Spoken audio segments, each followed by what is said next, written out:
Well, good afternoon. I'm Julie Broadway, President of the American Horse Council. We're delighted to have you for our second quarter webinar.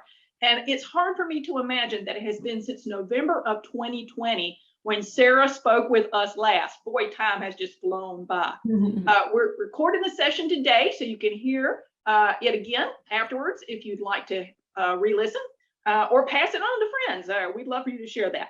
Let me just tell you a little bit about Sarah. Most of you know her because when she was with us before, she spoke about her book, Horse Crazy, the story of a woman and the world in love with an animal. And it's an outstanding book, so check that out.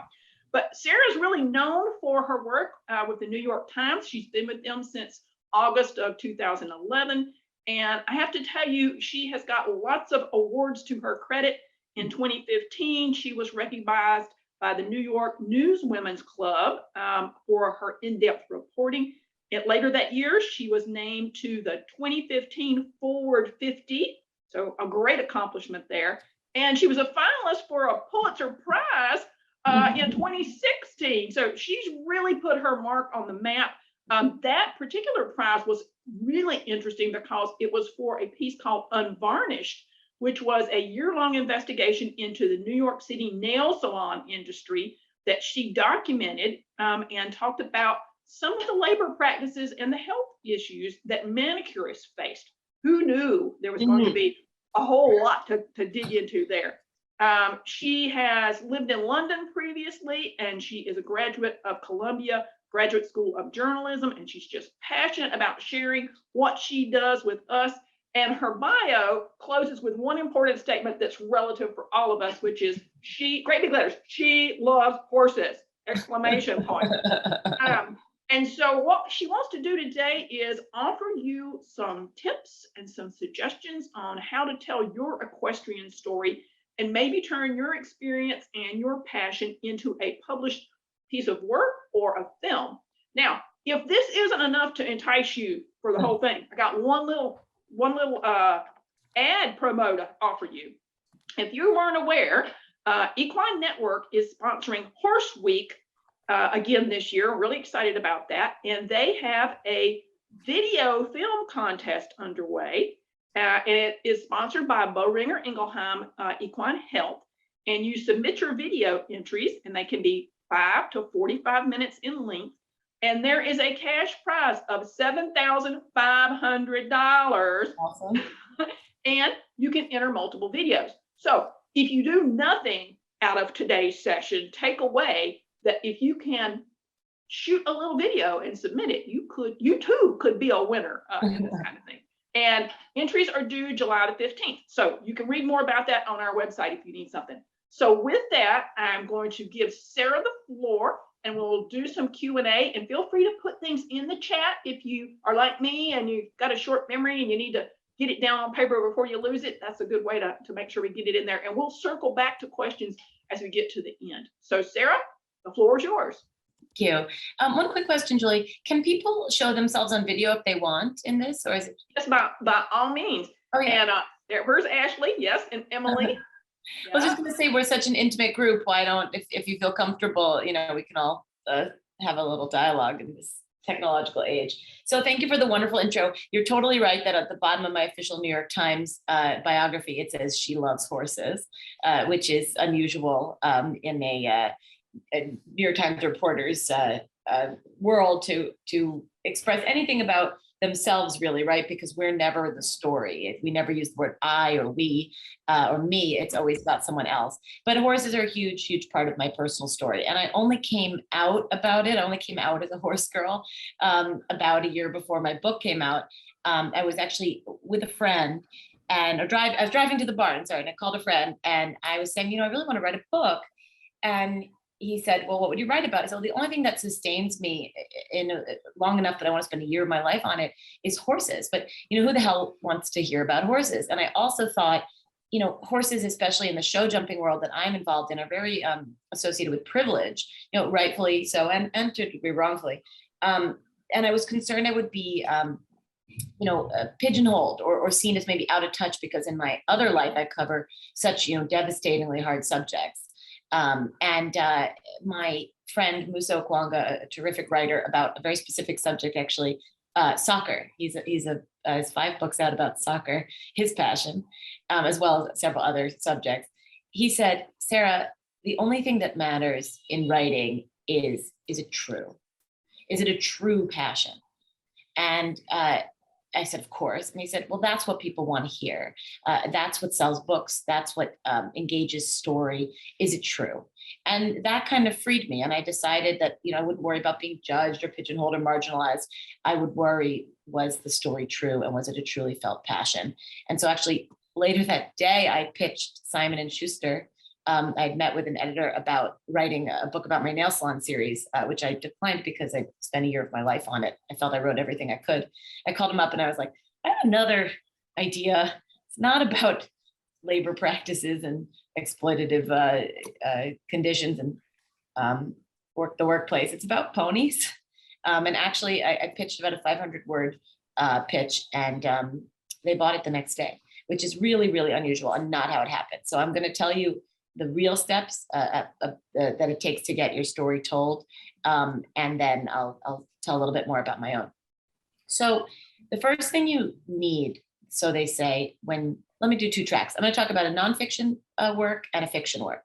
So in the nonfiction world, you don't have to write the book first. That's very different than the fiction world, where you have to write the whole novel or the whole short story or the whole children's book, and you have to, that's what you sell. Nonfiction, you sell based on a pitch. So a pitch would be, here's what I want to write about. And then you'll put together a pitch document, which will be a chapter outline and the structure and the story you want to tell. You'll also have to do some research into comparable titles. So for Horse Crazy, I looked around what other nonfiction memoirs are there about horses. And I wrote a sheet on comparable titles. I read them, wrote a sheet on comparable titles, and I said, here's where mine is different, right? Here's where mine's better, is what you're essentially saying. So that you submit that, and there are actually great templates for those submissions online that you can find. And I would highly recommend reading a couple of those and following them. That's what I did. So you submit a nonfiction book based on a proposal. Then a publisher will give you what's called an advance, which is money to write it. That advance can be anything from $5,000 to, the Obamas got $7 million. When you write a nonfiction book, the requirement is that they sell a certain amount of books to make back your advance, right? That's the publisher advancing you money. Then once it's sold, they make back the money. And after they've made back the money they advanced you, then you get what are called royalties, payments after. Same deal for a nonfiction book, but the nonfiction book, again, you have to have your whole book manuscript done. So how do you get that manuscript or that proposal to a publisher? Well, the traditional route is you get an agent, right? And the agent will represent you, and they have connections throughout the publishing world, and they take your book out to market. It's very, very challenging to get an agent. But the first step of getting an agent is researching comparable titles, figuring out who their agents are, and then reaching out to those agents. Because if you reach out to Stephen King's agent and you have a book, a horse book, they're never even going to read your stuff. But you can find the universe of agents. Agents' website lists comparable titles. They list stuff they're interested in. Or you can do the famous, honed in the New York Times way, which is you look up the title of the book. This is how I do almost all my research. It's my big secret. Put it in quotes and then put the word my agent in quotes, because someone inevitably has talked about their agent in an article. And that's how you figure out it's my publicist, my mom, any one of those. I put so many things in quotes just to find people talk. Sometimes I put people's phone numbers in quotes because they've showed up elsewhere. Like when they were on the cheerleading team, they said like, call me if you want to go to cheer practice. And then it's still online somewhere. Quotes in Google are your best friend, secret weapon. Even emails in quotes, because very often you'll find other emails or other contacts of people's. Anyway, that's a big top secret journalism special sauce. So you're pitching to agents. That's one route. Again, it's super hard to get an agent. So what do you do when it's super hard to get an agent? There are many, many non-traditional routes to publishing now, which has really changed the game. And whereas self-publishing used to be a super dirty word, frankly, it's like, oh, you can't get it done, so you'll self-publish.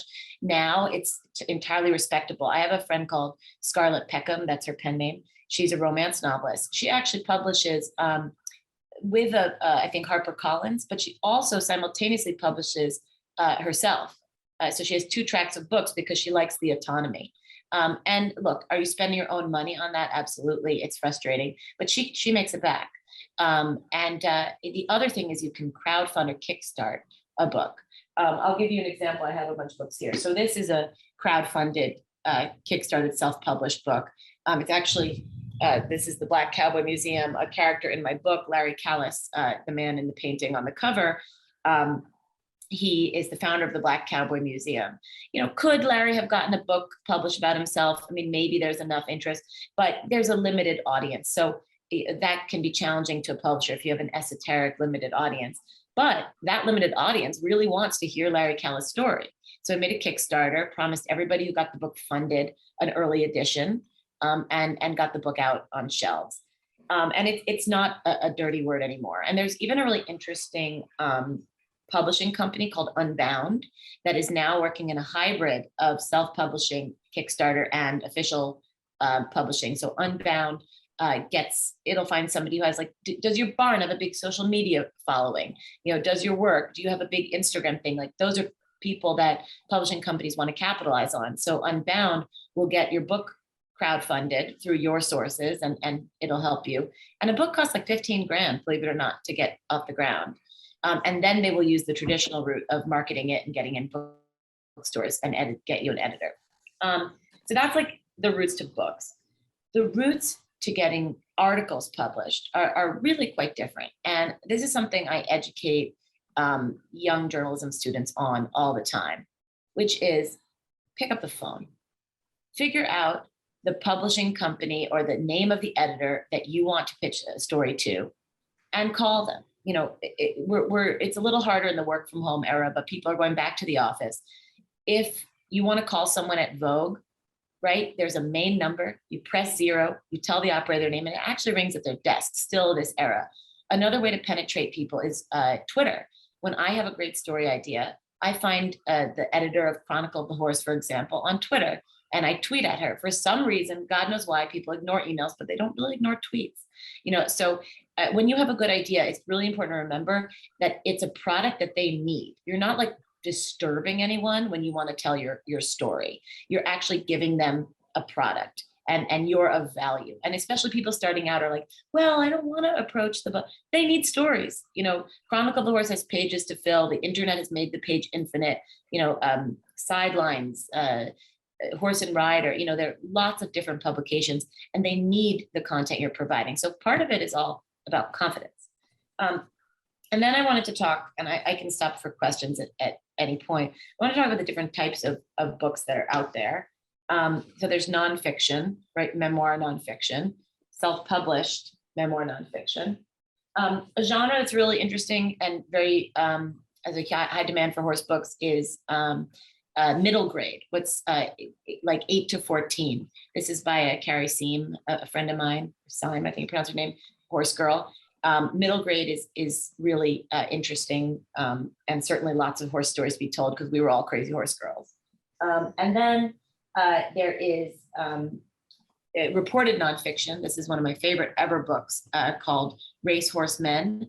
It's by a historian called Kathleen Mooney, and it's Catherine Mooney, and it's about the erased legacy of slavery on the racetrack. And so that doesn't include her perspective at all. You know, it's reported nonfiction. And then picture books, which are the best. This is my favorite ever picture book, Barnaby and the Horses. Believe it or not, people think picture books you submit with pictures, like you have to be the artist. They're actually harder to get done in publishing houses. What they want is a great, compelling story, and then they'll find you the artist, which is totally not how you think of it as done. But it's a little bit harder to get them done when you come with the art as well. I don't actually understand why. Don't have an answer for that. But there's certainly, I hope this like demonstration shows there are many, many ways to get equestrian stories told. People want to hear them. I often say there's 7 million horse owners in America. Is that right, Julie? I think I got that stat from you. There are 7.2 million horses in the US. There are 2 million horse owners. Owners, right. 7.2 million, far more than there were our only way to get around, right? So they're totally useless, but they're of so much use in another way to us. And for every 7.2 million horses there are a million people who wish they were part of their lives. And there is a tremendous, I think, audience for the stories that you guys want to tell. And the last thing I'll talk about before I open it to questions is film. So I've recently embarked in this world of getting film stories done. And some of it is adaptations of articles I've written. Others is spin-offs from my book. But what you need there is you need an idea, which would be your IP, your intellectual property. It's a little bit easier to get a movie done when you have an actual finished product, an IP, which would be like a whole book or like a book idea. And then you can take that out. That you do have to work with agents. There are a couple different agencies that represent authors who want to get their intellectual property optioned, is the word for a movie. And then they will take those ideas out. Hollywood is quite a bit tough to penetrate. I think I have the privilege of having, the New York Times and as sort of like my calling card, and the book. But a book you create can be your own calling card that will open doors for you. So when you create a product, you can reach out to an agency. Hey, I have this good thing. Let's work together. And the one thing I will tell you about Hollywood, it's quite a bit less money than you think. So, people hear Hollywood and a film option, a book can get optioned for $5,000, and that's considered like pretty decent. Because once it gets made, optioning is the right for them to try to get it made. Once it gets made, you have other fees that you'll get paid. But it's so exciting to have a book optioned, but it's really chump change. And the huge majority of books never make it to film. And that's when you start to see real money. But for me, a lot of the stories I want to tell, such as the disenfranchisement of Black equestrians, a bunch of my stories and my upcoming book series are related to that, are worth it for me, but I don't need to make a ton of money on it. I really want those stories told. And I guess my last thing I'll say is that, again, I said that these people want your story. They are penetratable. Is that a word?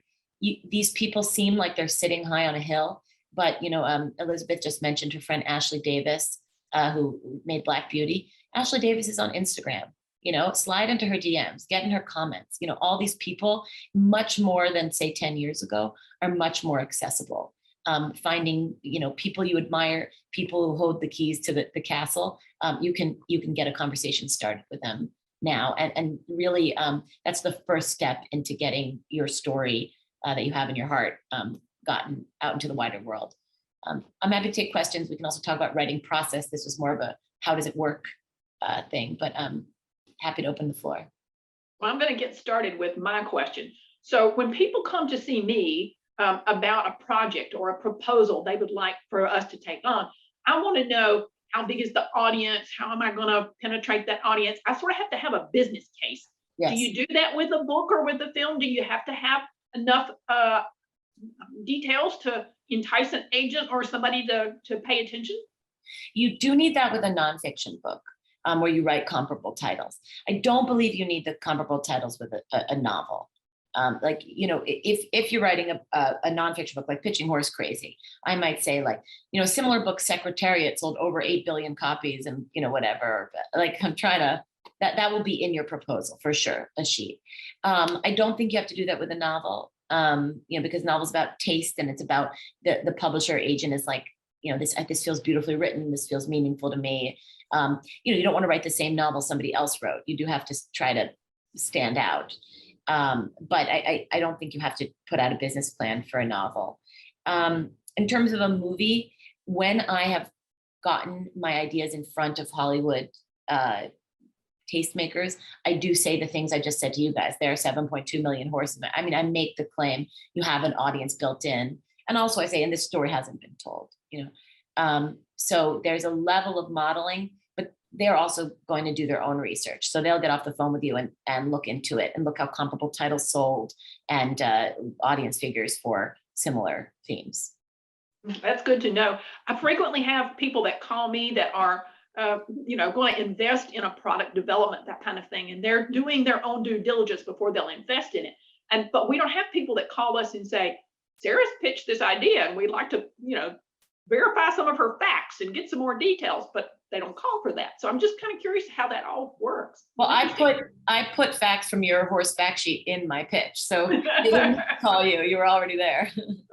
Cool. That's why you're such a great resource.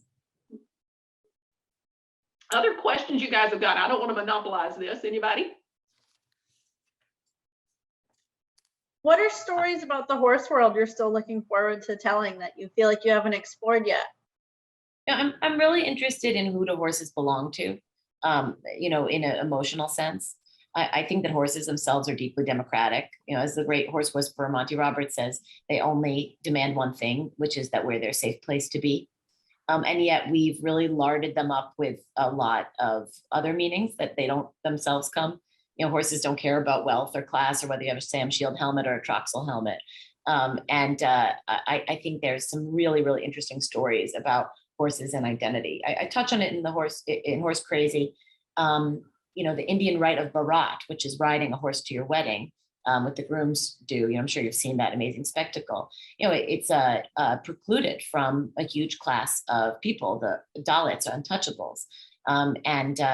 There's a burgeoning Dalit movement to ride your horse to your wedding. And some of them have been killed on their way to their wedding for daring to do such a thing. And I just think there's like really interesting conversations about class and identity in horses that are not just about the ones we've been having in the wake of Black Lives Matter here, with inclusion and that's gotten really prominence of Black cowboys really elevated their story, but they're worldwide.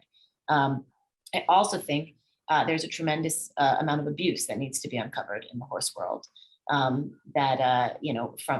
what's been going on with what the heck is his name?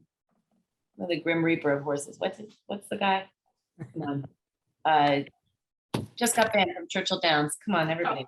Baffert. Baffert, yeah. Baffert, I read that New York Times article about the Colts being Medina Spirit being losing the win, and on the cover of the Times was a little, like, we call it a reefer, like it refers to a larger article, so like the big stories get a tiny reefer at the bottom of the front page, and it said Medina Spirit stripped of its win. But what you don't see in the reefer is Medina Spirit died in a training in a breezing. It's before he was stripped of his win. Like that. And there's thunder. And there is really a tremendous amount of abuse that needs to be uncovered in order to better horse sports. And then there's also just weird stuff, like the really fascination of very wealthy Argentinian polo players in creating whole herds of clones, which is happening in Argentina. They have 9 and 10 of the same horse, which is just fascinating to me. So there's like technological innovation, abuse, and untold stories. But that's what governs my journalism in general, whether it's horsey or not.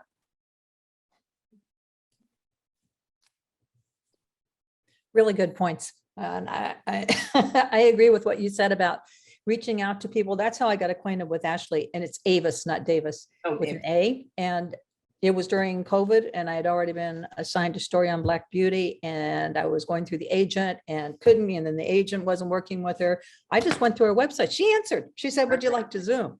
And it went from there. And it was remarkable too. I've written about, other journalists, other people in the film business, but she really made that happen. And it was one of these remarkable stories that's really neat to tell. And and reaching her Wild Beauty Foundation, she ended up starting that. But even thank you, Julie, for the webinar that you did, because Sarah was not on my radar before that. And it brought Horse Crazy to my attention. And I think what you're doing too, and you're right about policing. We need to police our own industry before somebody goes, oh, dirty underwear, so we can promote it too and bring in new people. But what you're doing, I'm thrilled that you would take time to do this, and also just what you're doing for you to jump into the horses like this and talk about it is so important.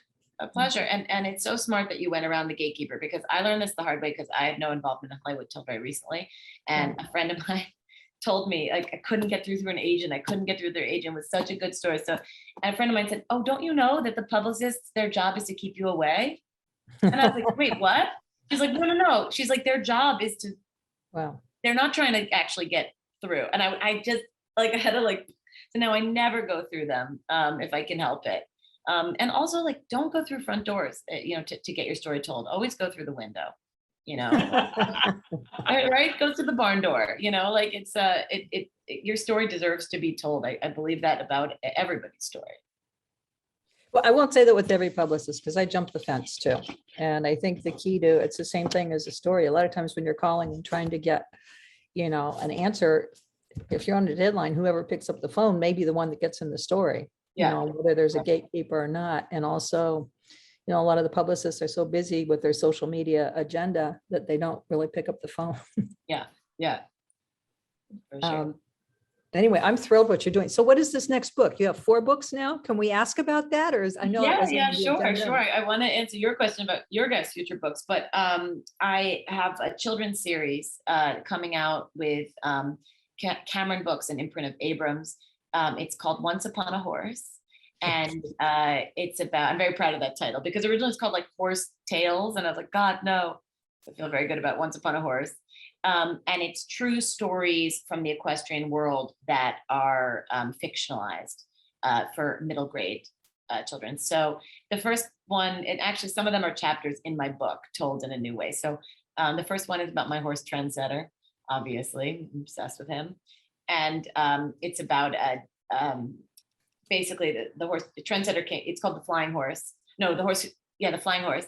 And Trendsetter flew because he went on an airplane from Holland to meet me when I needed him most. But in that book, Trendsetter fails at everything he does. He's lots of talent, no direction. And there's this girl named Sarah, and she is dyslexic and doesn't want to reveal it. Also me, and stops doing homework and fails at everything she does too. And in the end, they find each other, and the moral is you don't have to be good at anything to be loved. You just have to be good. And I think that's a lesson that I really needed in my life when I was told I was stupid. And I was like, I don't think I am. I'm pretty sure I'm pretty smart. But if you say so, okay. Because I can't spell, and I still can't spell, and I'm a professional writer. So that's the first one. And then the second one is about Cheryl White, who written with her brother. She's the first ever female Black jockey to win a race in America.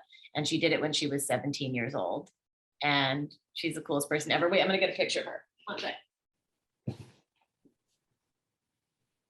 And that puppy is so unconcerned. Look at that face, just laying there like. I know, what a good dog. We're work from home buds. He's really used to it.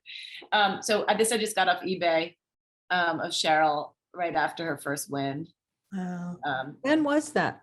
1971. Oh my gosh. Yeah. But So who took a chance on Cheryl? I don't know Cheryl's story. you got to know it. We're gonna blow her up. That's actually, I'm in conversation about 2 movies about her too right now. So that's why I've learned this optioning thing. But Cheryl's dad, this is her dad. So he was a racehorse trainer, and she couldn't get rides because she was a young Black girl, and she actually couldn't get them from her dad because he was kind of misogynistic, thinking this is a boy sport. And then he did end up running her, and she ended up being a very, very successful jockey. And actually, this says on the back of it, can't get rides. It says, this is shortly before her first win, after she had already passed probation. It said, Cheryl White, 17, walks with her trainer, her father, Robert White, at Cleveland's Thistledown Racetrack, where she broke barriers and became the nation's first Black female jockey. But she says she's having trouble getting rides and thinks it's either because she's a girl or because she's Black. 1971. And the answer is, it's because she's both. But it's about Cheryl's story, and it's fictionalized as well, lightly fictionalized her journey. That sounds great. Yeah. And that's out now, or when will it be out? That will be out in spring 2023. And again, the publisher? It's Abrams, but it's called Cameron Books.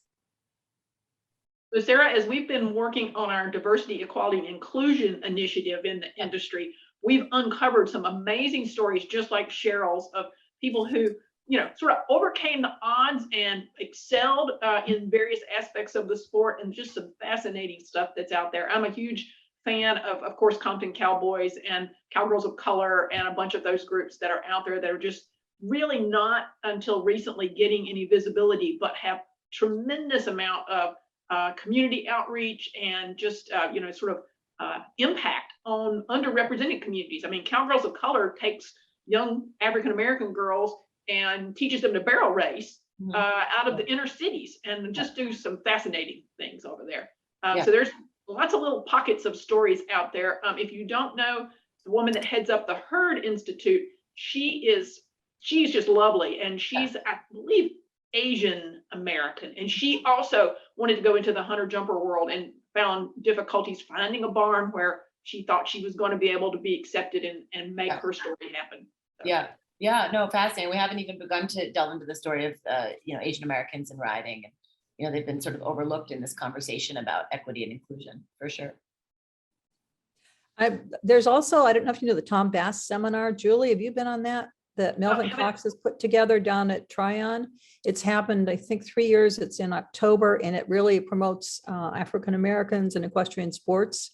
And one of the webinars he did during Zooms, with the gatherings, had people from Europe involved, the FEI, among others. But he's Black. He's been in the TV production business, also had experiences with some students when he was teaching out in Santa Cruz, and went to the World Equestrian Games in Vegas.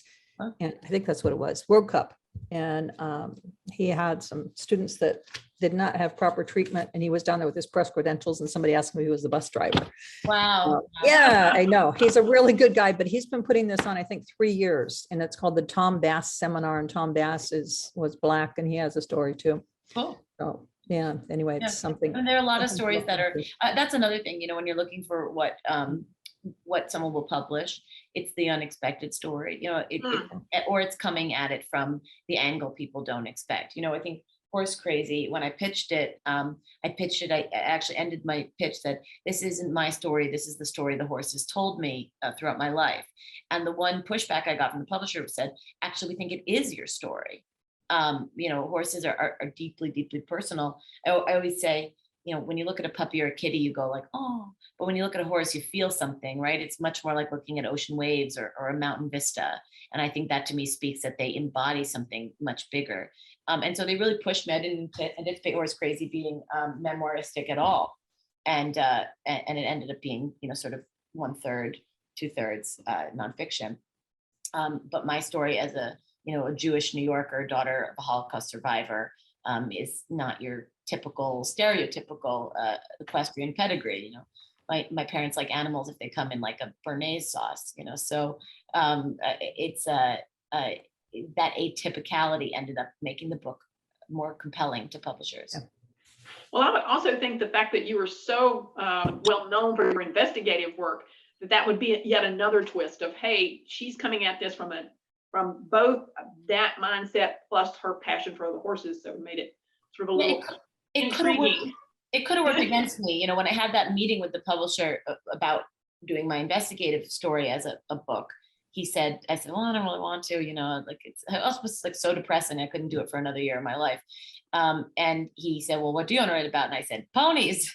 And, it could have backfired too. So you never know, that's not how they see me. And my agent has now said the opposite. Said, you don't want to become the horse girl author, and except I said, well, Marguerite Henry did 49 books. I think she was just fine being the horse girl author.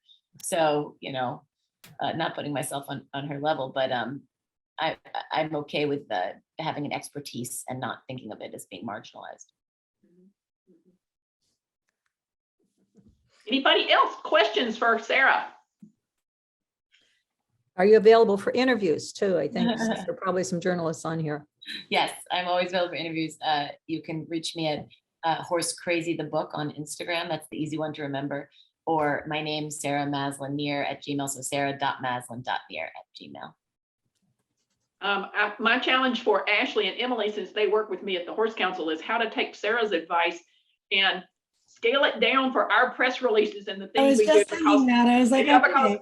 The challenge we have is trying to get that story across, get that message across, but in a bite-sized kind of way, and get it out there, in public viewing. So I think we just need to make it more relatable. Relatable, yeah. I have experienced that because as a journalist, you pitch your stories. Everybody thinks that's like, because they watch Spider-Man and what's the guy in Spider-Man? It's like, get me Peter Parker. It doesn't happen that way at all. You come with all your own ideas. So I pitch stories all the time, all day long. And there's a formula to it. and a lot of times I'll get in my inbox from pitches from PR folks like you guys, and they say at the subject, a pitch, like I will never click on it. You know, you got to give me a pitch that says, that opens my eyes, you know. Let's see, I'm just thinking, what's a good one I've gotten recently? You know, okay, here's an example. Like, there's a bar in the Hamptons. Surf Lodge reopens for the first time in a year. For me, but you know, you could get me with, after a devastating pandemic, the Hamptons are ready to party, you know, and then I'm like, something like that, you know. So the subject is very, very important. A pitch from the American Horse Council, a pitch from, even a pitch of a story, my book idea, kill me. Then you need to tell it like you're telling your best friend at a bar. So when you have a great story and something awesome happened at work or whatever, you go to your friend at a bar and you go, you won't believe what happened. You know, Julie did this and it was really fascinating because it actually has super significance for what the purposes of the horse counts are going to be. And it's going to be majorly impactful and you should really keep up with this. That's how you're going to tell your friend something awesome happened, right? And it's kind of, here's what happened, here's why it's significant, and here's why you need to hear more. And that kind of even lightness of tone can really compel people to read further. You know, we often think when we're sending New York Times, people send me deeply formal stuff, and I'm still just a human. So if you were pitching Simon and Schuster, you might send like, to whom this maketh her, dear editor. It is, you know, I would let, no, you know, dear editor, I would start, if you're to, you know, a fascinating history happens on the shores of Chincoteague. Every day, horses swim in and out of the ocean, and yet their environment is threatened. But you know, you gotta get them. So your first paragraph is something like that, and I would envision it telling it to your best friend at a bar the day after something awesome happens. That's like how I think about it. And then the next paragraph is, here's a little bit more of the detail. And then the third paragraph is, here's why I'm the best person to go to. Here's why I'm the expert. And you give a little bang, bang, bang of your credentials. I think pitches should be no more than 3 paragraphs. And then you might attach something to it that says like, for more, click here. But you know, eyes glaze over. And that goes for pitches for story ideas, pitches for book ideas. You're certainly just getting, I like to think of pitch, rather than pitch, think of it as like throwing a crumb for a koi fish. You know, the koi fish comes and then you can reel it in. I love it. Great analogy. I like that a lot. Okay. Anybody else questions for Sarah? Sarah's put her email, I believe, her contact information into the chat, so you can make a note of that. And she has always been so gracious to do lots of fun things. I'm going to have her for our conference probably next year. My agenda this year got really packed full. So if you have not, or you're interested, Sarah, we're having our conference in June in DC in person, first time in 2 years. So I'm keeping my fingers crossed it goes smoothly. But then we're doing a virtual recap, about a 2 or 3 hour recap the following week, and you'll get to hear excerpts from some of the speakers and that kind of thing. So pick up on that, and I'll send you a Zoom link so you can listen into some of those things and see what you take away from that. It's really fascinating. We're having a conversation about different types of reactions that our industry had from the pandemic, you know, sort of silver linings and things that happened that turned out to be good things we were really anxious about. We have a woman from the Livestock Conservancy who's going to come and talk about preserving equine genetics, which should be quite interesting. If you know Janet from over at Morris Animal Foundation, she's going to be talking about one of your subjects, importance of research, why we do it, how we use it, you know, that kind of thing. So some really great speakers for a conference this year. Interesting. Great. Well, I'm happy to do in the future. I'm always happy to help you. You guys do really vital work in preserving and expanding the industry. So I really appreciate it. Great. Anybody else got a last question for Sarah before we wrap up here? Where are you located now? Are you still back in New York on the East Coast, or are you Yes. jumping back and forth? Okay. I'm in New York City, and I will tell everyone that on Sunday, I'm throwing a huge event that you're all invited to, Sunday, May 22nd, Gallop NYC, New York's largest therapeutic riding organization. We're bringing horses back to Central Park.